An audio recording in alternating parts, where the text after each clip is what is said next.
Boa noite. Nós estamos, neste momento, no gabinete do presidente da República, no Palácio do Planalto, em Brasília, para entrevistar o presidente Jair Bolsonaro, que concede ao SBT a sua primeira entrevista depois da posse.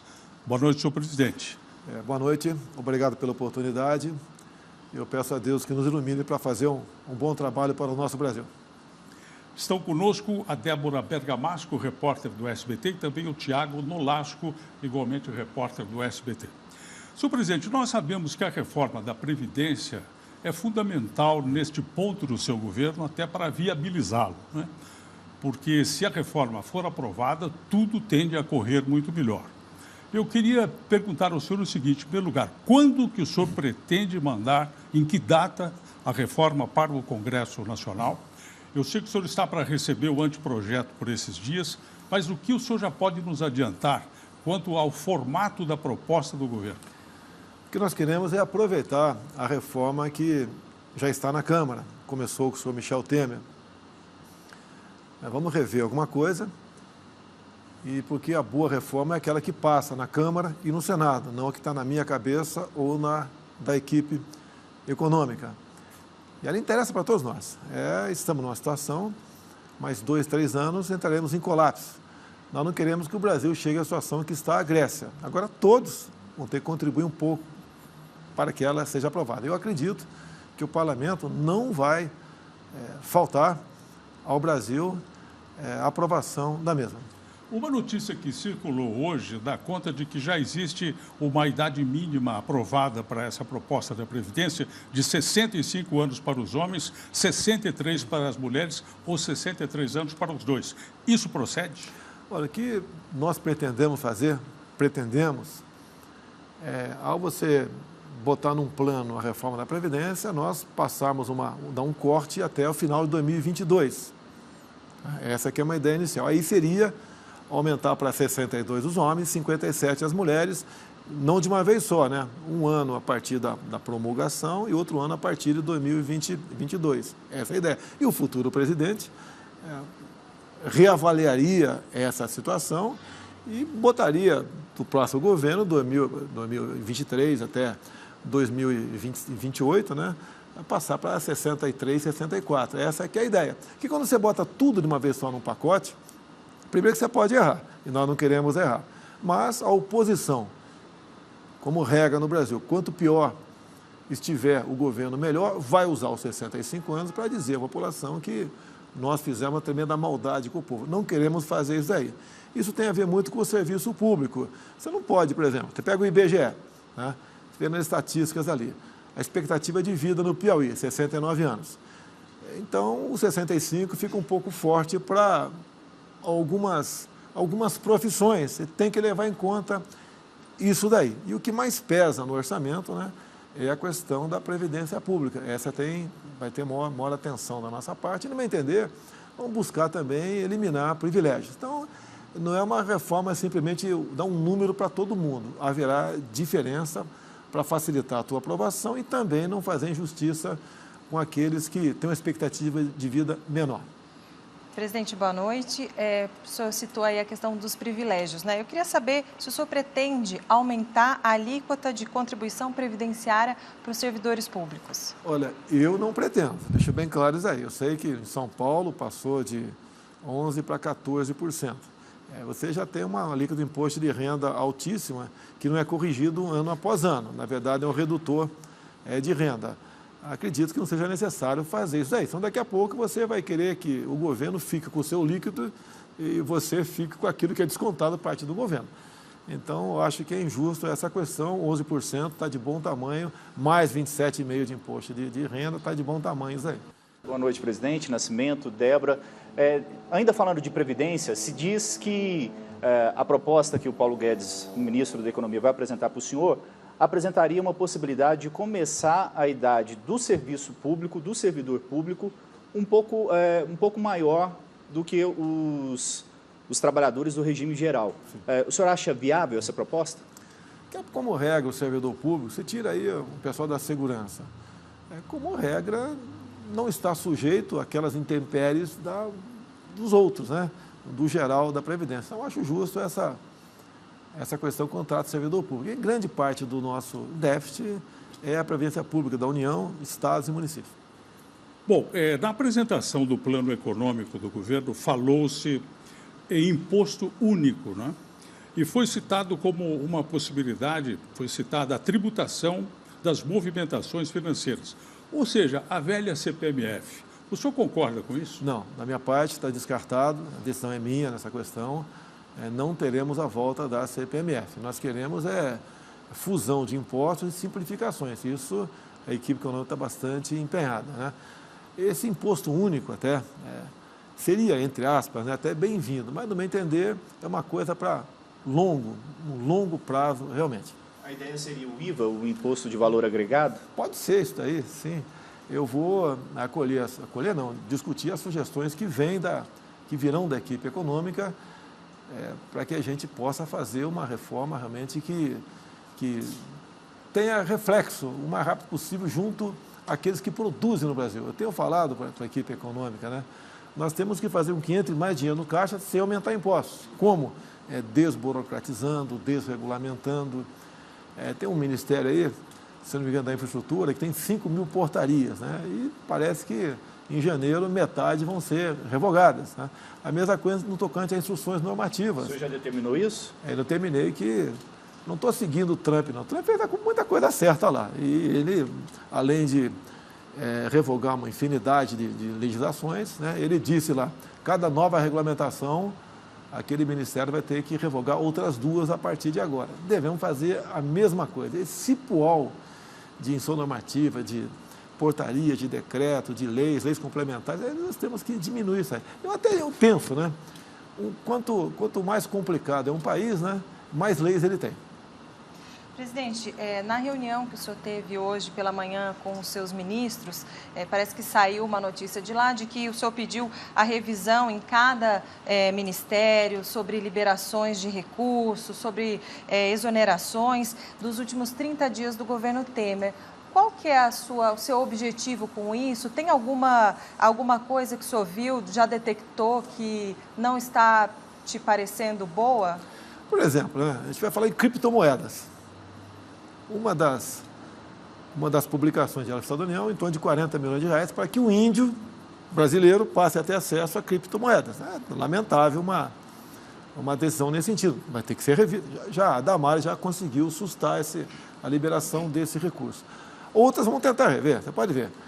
Lei Rouanet, por exemplo, lá Furnas, Rio de Janeiro. No dia 12 de janeiro, 21 processos foram assinados. Eu poderia falar cada um deles. Um deles chama a atenção, R$200 mil para que faça 2 corridas em comunidades pacificadas, uma delas do Borel. Se eu não me engano, ali a inclinação do morro é 60 graus, não tem cabimento isso daí. Agora, cada corrida de rua, R$100 mil, isso você está promovendo o esporte, está na cara que algo errado está acontecendo ali. Sem falar ministério agora, porque a gente vai correr atrás sem polemizar, isso é uma regra. Vou ter que falar o Ministério do Turismo, né? Há poucos meses, encomendou uma consultoria para saber se um determinado país aqui, outro, né, você poderia abrir uma representação para estimular o turismo do Brasil. A conclusão foi que não era viável. Quanto se pagou por essa consultoria? R$3 milhões. O senhor acha que tem margem para corrupção nesses casos todos? Está na cara que tem muita coisa errada. Eu acho que ninguém, nenhum agente público, ia jogar fora R$3 milhões e fazer uma consultoria que, com todo respeito, qualquer um de nós poderíamos, né, fazer algo parecido com consultas na internet, simplesmente. Presidente, o ministro Paulo Guedes falou em abandonar definitivamente a legislação fascista da CLT. Pode vir aí uma nova reforma trabalhista? O que mudaria para o trabalhador? O Paulo Guedes sabe, já tem discutido com ele, que os direitos trabalhistas são previstos no artigo 7º da Constituição e não pode ser mexidos por emenda à Constituição porque estão nas tal das cláusulas pétreas. Ele pretende, como exemplo da última reforma que nós fizemos, facilitar a vida de quem produz no Brasil. Quando eu falei que é difícil ser patrão no Brasil, os sindicatos falam, é difícil ser empregado. E eu responderia agora, que não tive a oportunidade de responder, mais difícil ainda estar desempregado. É a situação que está o Brasil. O Brasil é um país de direitos em excesso, tá? Agora falta emprego. Porque quando você pensa em produzir alguma coisa, quando você vê a questão dos encargos trabalhistas, que atrapalha a todo mundo no Brasil, aquela pessoa desiste de empreender. Olha os Estados Unidos, por exemplo, lá não tem quase direito trabalhista nenhum. Não adianta você ter direito e não ter emprego, não ter trabalho. Então a ideia é aprofundar mais ainda uma reforma na legislação trabalhista, sem tirar direito de ninguém, porque você nem pode pensar nisso, porque os direitos estão previstos no artigo 7º. Então, o senhor acha que facilitar vai criar aí para o empresário um estímulo para gerar emprego? Olha, há um número grande de empregados de qualquer empresa que são voltados para defender o patrão dessas questões. Você vê uma coisa que nos complica bastante? Ministério Público do Trabalho. Por exemplo, tem o caso do empresário de Santa Catarina, das lojas Avan, o Luciano Hang. Tá? Ele fez campanha para mim. O MP do Trabalho chegou à conclusão que ele estava constrangendo funcionários a votar em mim e aplicou-lhe uma multa de 100 milhões de reais. Não tem cabimento. Daí ele manda a sua assessoria, né, de advogados procurar se defender disso e descobre que dos 5 procuradores do MP do Trabalho que votaram, que entraram com ação contra ele, 3 tinha lá nas suas mídias sociais, ele não. Então é politizado o negócio, isso não pode ter politização. O MP é bem-vindo, mas quando você entra para o lado da politização, que não passou a ser mais exceção, ficou a ser quase uma regra, eles estão trabalhando contra eles. O senhor acha que a Justiça do Trabalho deveria acabar? Eu acho que qual país do mundo que tem?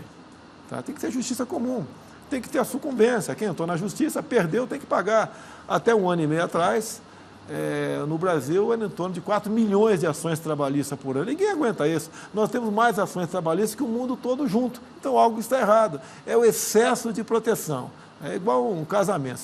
Se há um ciúme exacerbado de um lado ou de outro, esse casamento tem tudo a acabar. E o governo do senhor vai mandar um projeto de lei, alguma proposta para acabar com a Justiça do Trabalho, então? Isso daí a gente poderia até fazer, está sendo estudado. Em havendo o clima, nós poderemos discutir essa proposta e mandar para frente. Inclusive, nós queremos... Você pode ver, a mão de obra no Brasil é muito cara. O empregado ganha pouco, tá? Mas a mão de obra é cara. Eu costumo dizer, né? É pouco para quem recebe, muito para quem paga, né? Devemos modificar isso aí. Alguém ganha R$1.000 por mês, o patrão está gastando, na verdade, 2 mil. O senhor defende que a polícia tenha mais poder ao fazer uma abordagem, ao enfrentar criminosos. Mas a polícia brasileira, a gente vê sempre casos, por exemplo, de despreparo. O senhor acha que ela poderia ter mais autoridade ou deveria antes passar por um treinamento, alguma coisa assim? Olha, o que o policial precisa é uma segurança para poder trabalhar. Um médico, quando opera um paciente, ele pode vir a morrer, não interessa, a cirurgia. Aí não responde preso para aquela morte. Pode até ter havido um erro médico, ele vai responder e poderá sofrer as consequências de um trabalho não bem feito no futuro. Com o policial militar é diferente. Ele vai diretamente para a cadeia, como regra. Tá? E muitos governadores, né, muitas autoridades, dão uma satisfação à sociedade, determinando aí, de uma forma ou de outra, fazer gestões para que aquele policial seja punido. Nós queremos uma retaguarda jurídica. Eu digo mais, como chefe supremo das Forças Armadas, o meu Exército, a minha Marinha, a minha Aeronáutica, não irá para a rua sem uma retaguarda jurídica. O povo ficou feliz, né, com a última intervenção do Exército Brasileiro, em especial do Exército, na segurança no Rio de Janeiro. Mas você imagina um soldado com 20 anos de idade, ao participar de uma operação, vai que ele dá mais de 2 tiros no marginal. Isso pode ser enquadrado como excesso. Ele vai para uma auditoria militar, pode responder, pegar de 12 a 30 anos de cadeia. Isso não pode acontecer. Um garoto, um jovem, que o Estado botou um fuzil no peito dele, determinou que ele fosse às ruas, porque se não for, isso é um crime militar, e após o término da missão, a responsabilidade fica desse garoto, que tem um time de futebol, que tem sua namorada, que vai para a praia. É justo de condenar esse homem a essa punição? O Haiti, o elemento humano era o mesmo. O militar que estava aqui é o militar que estava lá, no Haiti. E ali? Tinha ali aquelas formas de engajamento. Né? E ali, qualquer elemento com uma arma de guerra na mão, nós, das Forças Armadas, atiravam nele. Depois ia ver se ele entrou em óbito ou não. Por que nós temos que esperar alguém com um fuzil na mão atirar em nós para depois nós reagirmos? E o senhor vai determinar por decreto maior facilidade para que as pessoas possam tirar a posse de uma arma, ter a posse de uma arma? O grande problema do Estatuto do Desarmamento, que nós, o povo optou, o povo, não foi eu trabalhei favorável a isso, né? pelo direito da compra de armas e munições, por ocasião do referendo 2005, se não me engano. Tá? Então, o que acontece? Ali na legislação tem um inciso que diz que você tem que comprovar efetiva necessidade. Isso passou a ser algo subjetivo. Então, a Polícia Federal age de acordo com a orientação do Ministério da Justiça e orientação também que vem do governo central. Então, conversando com o Sérgio Moro, tá? Ele deu a ideia de um novo decreto, nós estamos definindo ali o que é efetiva necessidade. Por exemplo, nas ideias que está no papel, isso sai em janeiro agora com toda a certeza. Né? Ele falou município, né? Como tem município que não tem muita estatística, eu falei estado, que, por exemplo, o número de óbitos por 100 mil habitantes por arma de fogo seja igual ou superior a 10, esse comprovação de efetiva necessidade é o fato superado, ele vai poder comprar a sua arma de fogo. Outros itens nós colocaremos lá, como o homem do campo, vai ter direito também. Tá? O governo último limitou em 2 armas no máximo para cada um de nós. Né? O que eu estou propondo ali? Do povo, 2 armas. Para os agentes de segurança, 4 ou 6 armas, aumentar o número de armas. Pretendemos também, não está definido, pretendemos, é um decreto que diz sobre o monopólio de arma de fogo, pretendemos abrir o nosso mercado a outras armas também. Presidente, só para eu entender, isso tanto para o porte quanto para a posse? Só para a posse? Esse o decreto só sobre posse. É posse de arma de fogo. A questão do porte, nós vamos flexibilizar também. Tá certo? Pode ter certeza disso aí. Qual que é a ideia também? Por decreto? Não, podemos sim dar por decreto, porque você tem alguns requisitos para você cumprir. E esses requisitos são definidos por decreto. Eu acho que é bom explicar para as pessoas que estão assistindo, porque para as pessoas que estão assistindo que a posse é dentro de casa, dentro de uma propriedade rural. E o porte é andar com a arma pela rua, né? Então, e o senhor disse que tem 2 coisas diferentes aí. É dentro de casa. Até, por exemplo, muitas mulheres são vítimas de violência por gente que entra na tua casa. Ela vai ter como se defender. Agora, devemos botar na lei também, buscar aprovação, acho que o Congresso vai nos dar esse direito, né? Que em legítima defesa da vida própria ou de outrem, do patrimônio próprio ou de outrem, você estará no excludente de licitude. Você pode atirar, se o elemento morrer, você responde, mas não tem punição. Pode ter certeza que a violência cai assustadoramente no Brasil. Presidente, o senhor falou no seu discurso de posse sobre um pacto nacional, sociedade e os 3 poderes, legislativo, executivo e judiciário. De que maneira, em termos concretos, o senhor imagina esse pacto? Olha, eu tenho conversado com o senhor Dias Toffoli, presidente do Supremo Tribunal Federal. Aquilo que, porventura, nós queremos apresentar que possa ocasionar dúvidas, nós vamos consultá-lo. Porque a gente apresenta um projeto, vamos supor que o Congresso aprove, e depois a gente está na Justiça, a gente torne sem efeito essa lei, perda de tempo para todo mundo, não queremos isso aí. No tocante ao legislativo, que eu tenho falado, propostas mais complexas, nós vamos procurar as lideranças, ou eles participam da reunião conosco, os seus agentes, né, para que possamos já emendar o projeto, dentro do Palácio do Planalto. Quando chegar lá, a gente vai poupar tempo, podemos aprovar mais coisas, ou revogar mais coisas, com menos tempo. Presidente, eu também gostaria de falar um pouco sobre o seu discurso de posse. O senhor chegou a comentar que vamos acabar com o socialismo, mas a gente nunca teve socialismo no Brasil. Eu queria entender o contexto dessa declaração do senhor. Nunca teve socialismo, mas, né, graças às Forças Armadas, né? Vamos agradecer às Forças Armadas. Isso aí, tivemos risco, desde 22 corremos risco no Brasil. O período pré-64 também. O pessoal fala, quando muito, 31 de março ou 2 de abril. Não fala o que aconteceu antes. Você pode ver, o Brizola pregava abertamente, antes de março de 64, para uma nova Assembleia Nacional Constituinte, composta de operários, camponeses e sargentos. Com qual a intenção? Tá? Imagine se você tivesse uma Constituinte, né, dessa forma, manipulando as pessoas mais humildes. Qual Constituição você teria? Teríamos problema tocante a isso. Você vê, Fidel Castro sempre apoiou aqui o pessoal que estava do outro lado. Ou seja, no Brasil muita gente queria um regime semelhante que tem em Cuba. Alguém quer um regime semelhante que tem em Cuba? Alguém quer um regime semelhante que nós temos na Venezuela hoje em dia? Que o Lula mesmo disse, enquanto presidente, que na Venezuela podia faltar tudo, menos democracia. Olha a situação que se encontra. Essas questões acontecem devagar, não é de uma hora para outra. Então, devemos tomar cuidado no tocante a isso. Olha, nossas escolas, em parte, né, nossas universidades, formam militantes políticos. E eu comprovo isso aí com as provas do PISA.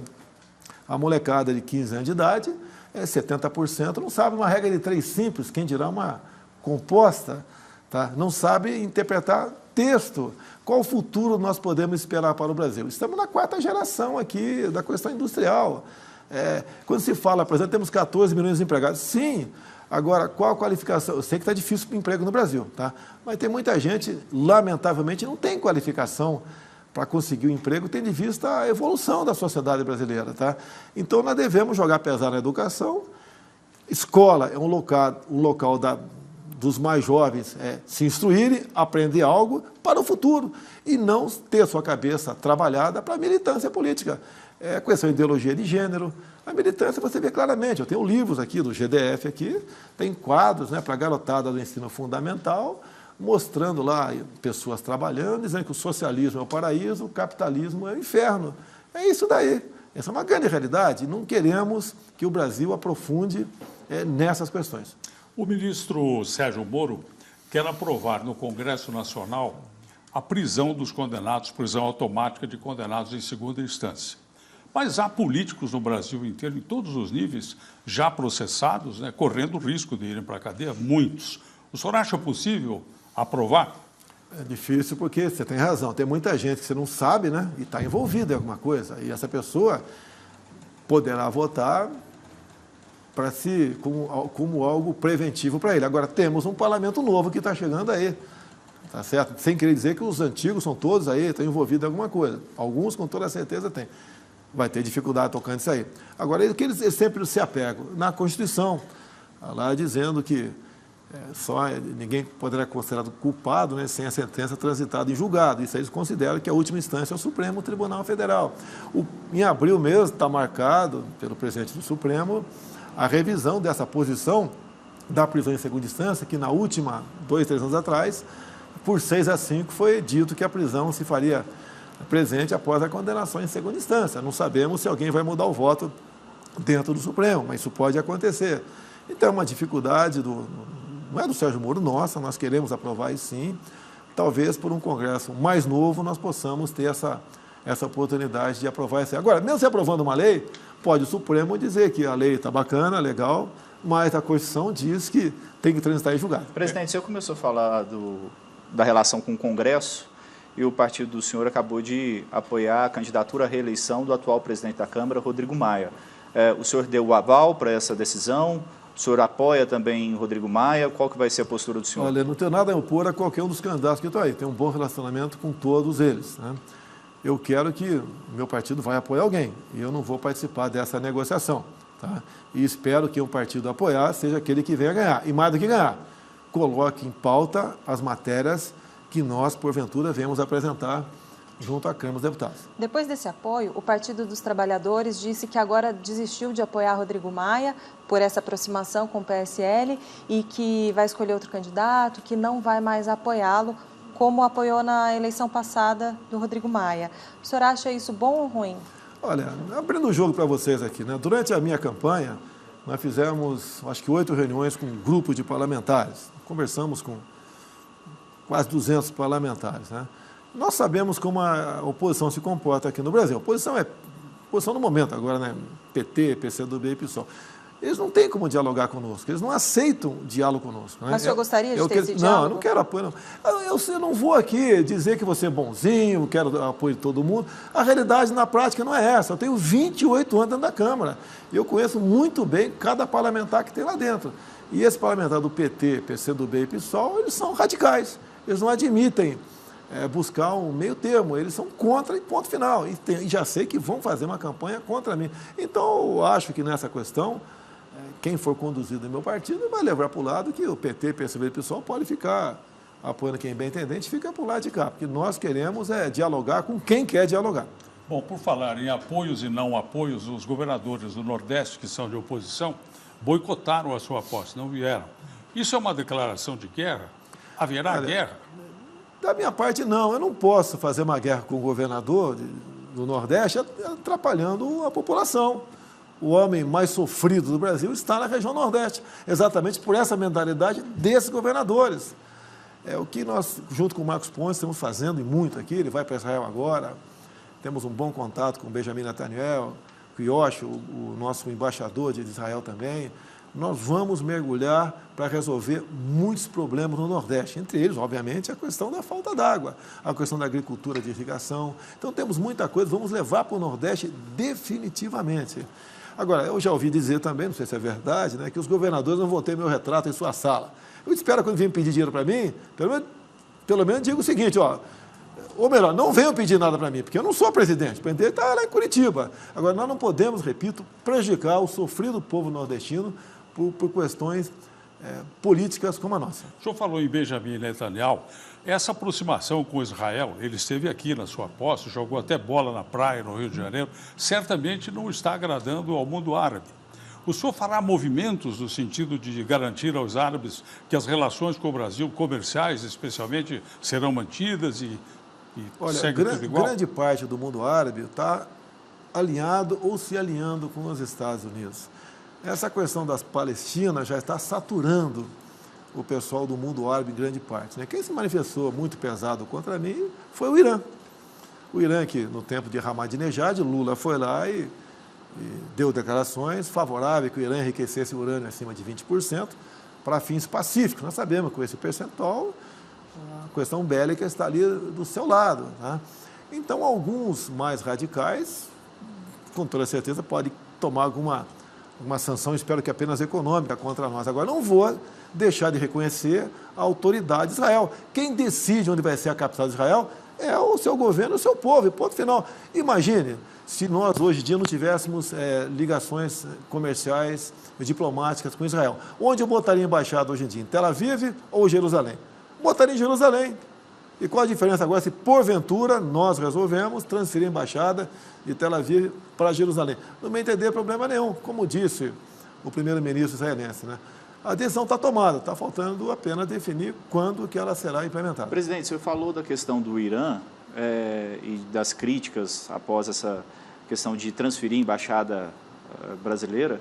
Isso tem alguma relação com o reforço da segurança do senhor? O senhor teme um atentado? Principalmente internacional, assim, de grupos terroristas? Eu acho que não chegarão a tal ponto. Isso é um absurdo por parte dele chegar a tal ponto de... E daí sim, né, criar uma questão diplomática muito séria. Eu acho que não chegará a esse ponto. Agora, a preocupação sempre existe. A Argentina, há 2 décadas, teve um atentado terrorista lá que até hoje se joga para um lado para o outro, é responsável daquilo. Mas a gente sabe que, a princípio, de onde é que veio. Não quero falar aqui porque são suposições, né, bastante concretas. Mas a gente sabe de onde é que veio. Agora, nós queremos fazer comércio com o mundo todo, tá? Eu não estou preocupado se um outro país vai reconhecer a capital de Israel ou não. A decisão é soberana de cada país. Nós não podemos ficar presos aqui a decisões de fora, aquilo que nós, porventura, devemos achar que é o certo ou o errado. Você pode ver, grande parte dos evangélicos são favoráveis à mudança da capital. Então, nós estamos atendendo um anseio de grande parte da população. Não é da minha cabeça, não é do pessoal meu. E eu quero aprofundar relações, sim, com Israel. O capitão Benjamin Netanyahu. Pretendo ser mais do que amigo, pretendo ser irmão dele, bem como outros países também. A Hungria, o presidente da Hungria esteve presente, tive com o Mike Pompeo ontem também, capitão também do Exército, tá certo? Tive com muitas autoridades que eles estão interessados no Brasil. Eu tenho certeza que o Brasil será respeitado quando nós decidimos mudar efetivamente a reconhecer a capital de Israel como sendo Jerusalém.